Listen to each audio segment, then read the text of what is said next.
Eu estudo, tu estudas, ele estuda. Nós estudamos, vós estudais, eles estudam. Eu estudarei, tu estudarás, ele estudará. Nós estudaremos, vós estudareis, eles estudarão. Portanto, eu passarei, tu passarás, ele passará. Nós passaremos, vós passareis e eles passarão. Ó, esses verbos são muito bonitos. São ou não são? Com toda certeza, né, pessoal?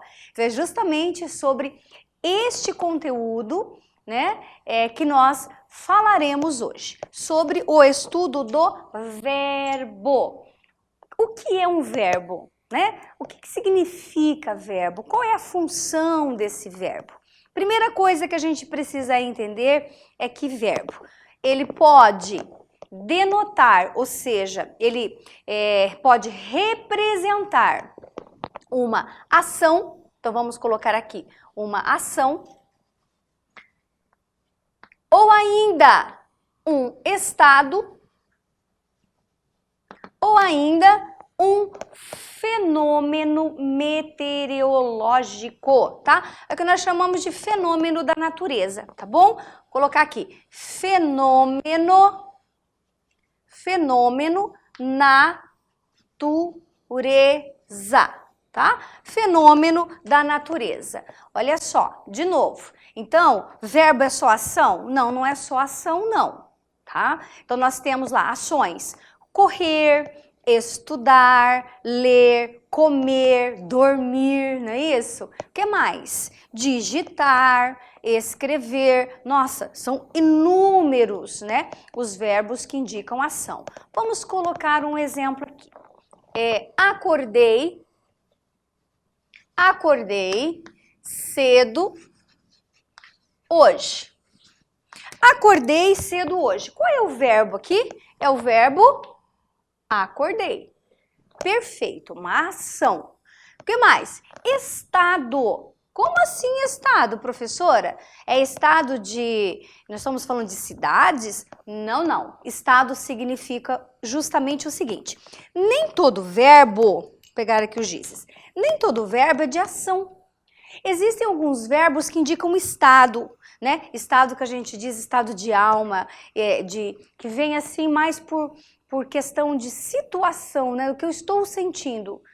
Professora, eu não entendi ainda. Um exemplo, se você fala assim, ó, estou cansado, estou cansada. Esse verbo estar, ele é um verbo de ação? Não. De repente, o que você fez antes para você estar cansado, seja ação.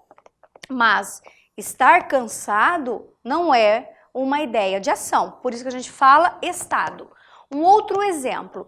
Sou feliz. Sou feliz. Vou colocar aqui. Sou feliz. Olha lá o verbo ser, né? Ó, sou feliz. Esse verbo, esse é um verbo de ação? Não, ele é um verbo de estado. É uma situação, é como se fosse essa ideia de sentimento que eu acabei de falar para você. É por isso que existem os verbos de ligação. Ser, estar, ficar, parecer, né? Ó, nossa, ele parece entusiasmado. Então, olha lá, o verbo parecer é um verbo que indica estado e não ação. Tranquilo? Mas essa ideia de que é um verbo de ligação, depois a gente vê. Tá bom? Fenômeno meteorológico. Fenômeno meteorológico ou fenômeno da natureza. São todos os verbos que indicam fenômenos. Exemplo, chover, ventar, escurecer, esfriar, esquentar. Perceberam? Então, bora colocar um exemplo. Se eu dissesse assim apenas, ó, esfriou, ó, esfriou, o verbo esfriar, fenômeno meteorológico. Pronto, já achamos um outro verbo. Agora que você entendeu que os verbos podem indicar ação, estado ou fenômeno da natureza, nós vamos começar a entender um pouquinho mais as suas características. Vamos colocar assim, né? Então, a primeira coisa é que o verbo é uma classe gramatical que se flexiona. Se flexiona significa que ele muda, tá? Então, a primeira ideia é que um verbo, ele se flexiona em número e em pessoa. O que é um número? Toda vez que a gente falar em número, nós estamos falando aqui, ó. Primeira do singular, segunda do singular, terceira do singular, ou primeira do plural, segunda do plural e terceira do plural. Quem é a primeira pessoa do singular? Eu. Segunda pessoa do singular é o tu. Terceira pessoa do singular, o ele. Quem é a primeira pessoa do plural? Nós. Segunda pessoa do plural, o vós. E a terceira pessoa do plural, eles ou elas. Isso significa o quê? Significa que os verbos em geral, tá? Se flexionam na primeira pessoa. Quem é a primeira pessoa do singular? É o eu. Então, eu corro.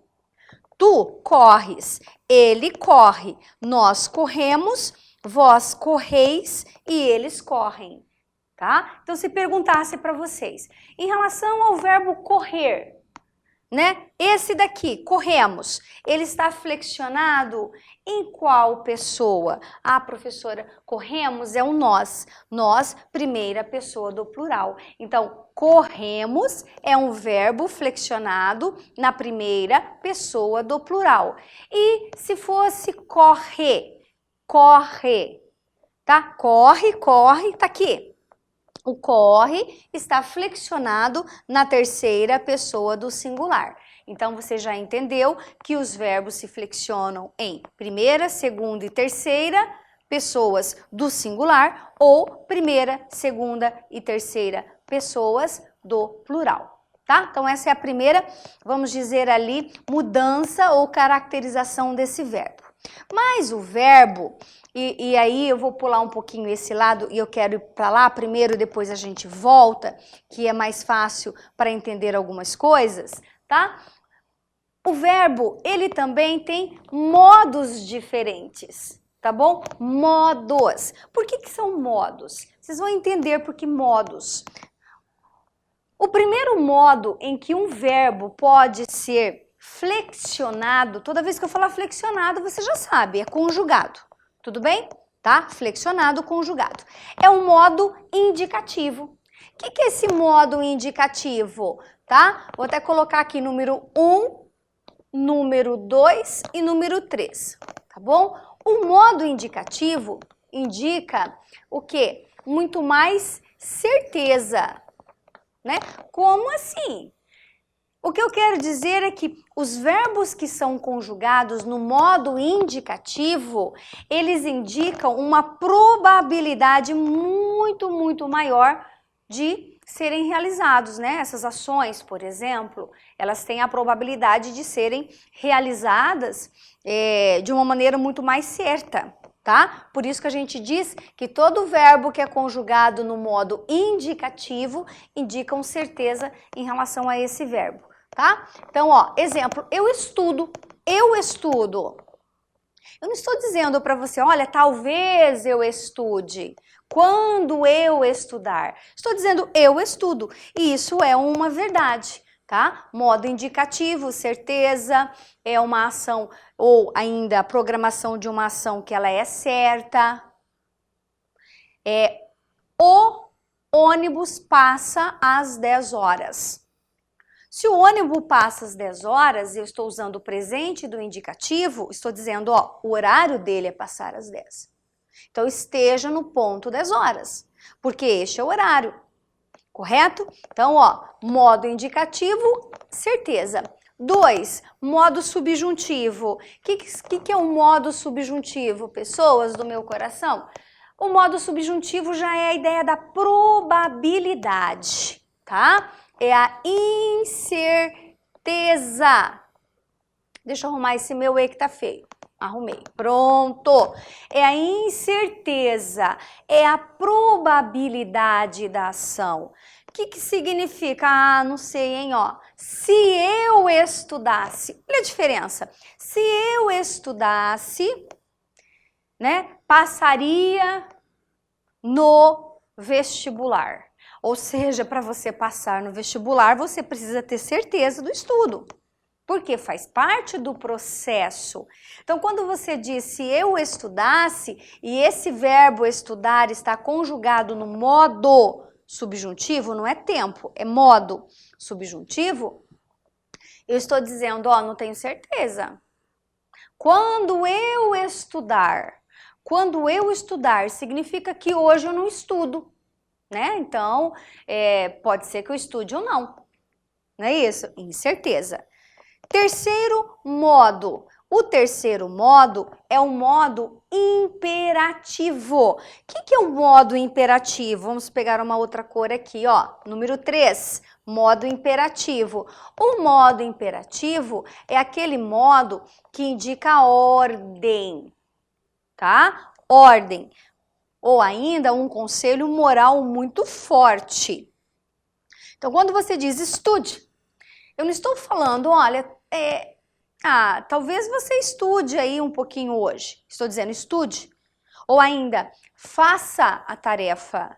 É diferente de, talvez eu faça a tarefa hoje. Quando eu fizer a tarefa. Não. Ó, ordem, estude. Atravesse na faixa de pedestre, não é? Está lá, atravesse na faixa de pedestre. Não é assim, se você quiser, atravesse na faixa de pedestre. Não, atravesse. Jogue água que estiver dentro de recipientes com flores. Jogue, né? Porque a dengue vai se proliferar ali, não é? Limpe o quintal.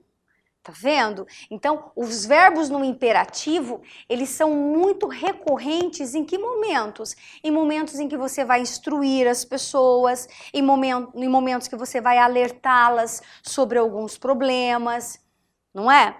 Em momentos em que você vai fazer, por exemplo, a propaganda, dentro de uma propaganda, a propaganda vai dizer assim, talvez você queira comprar conosco. Não, compre conosco, faça isso, não faça aquilo. Então, são todos verbos conjugados em que modo? No modo imperativo, tá? Então, são 3 modos: indicativo, subjuntivo e imperativo. Vamos deixar isso aqui do ladinho agora e vamos voltar para o quadro anterior. Se nós já falamos de modos, agora a gente vai falar de tempo, tá? De tempos verbais. Tempos verbais. Vou colocar os gizes aqui para eu olhar para você e com muita calma a gente falar sobre tempos verbais.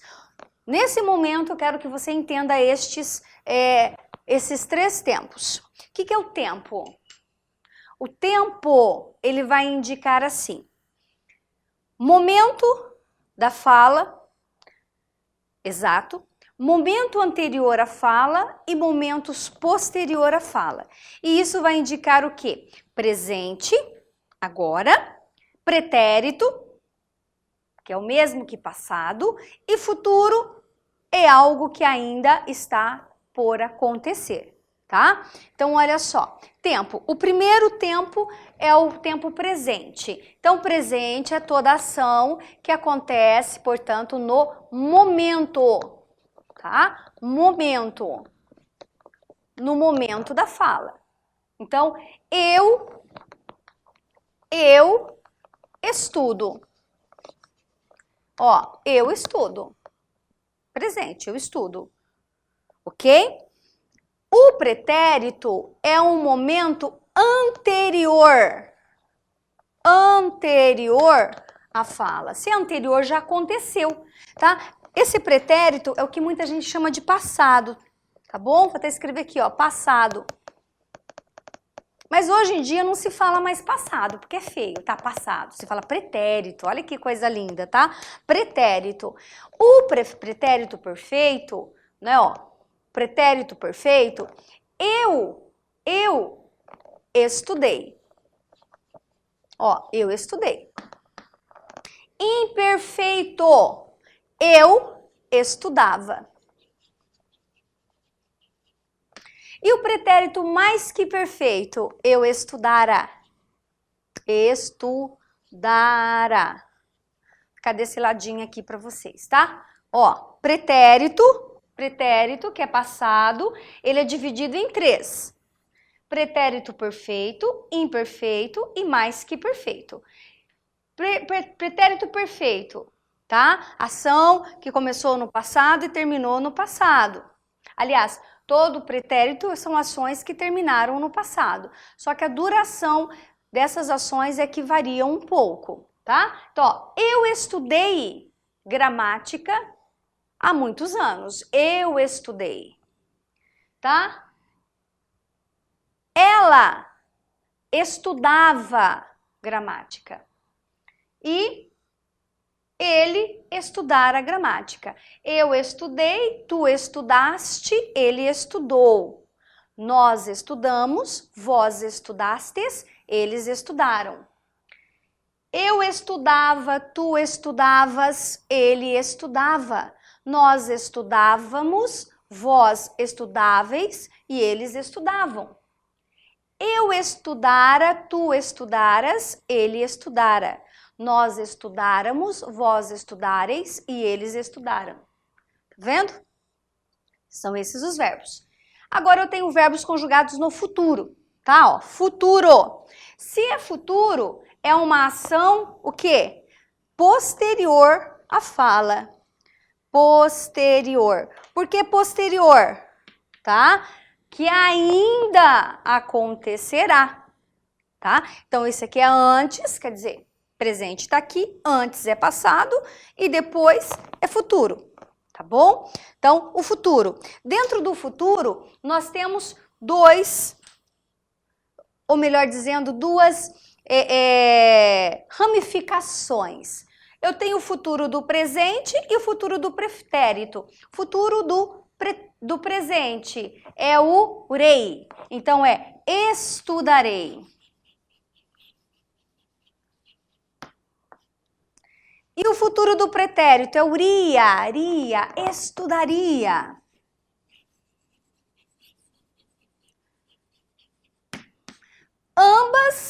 Ambas classificações indicam ações futuras, tá? Então, olha só.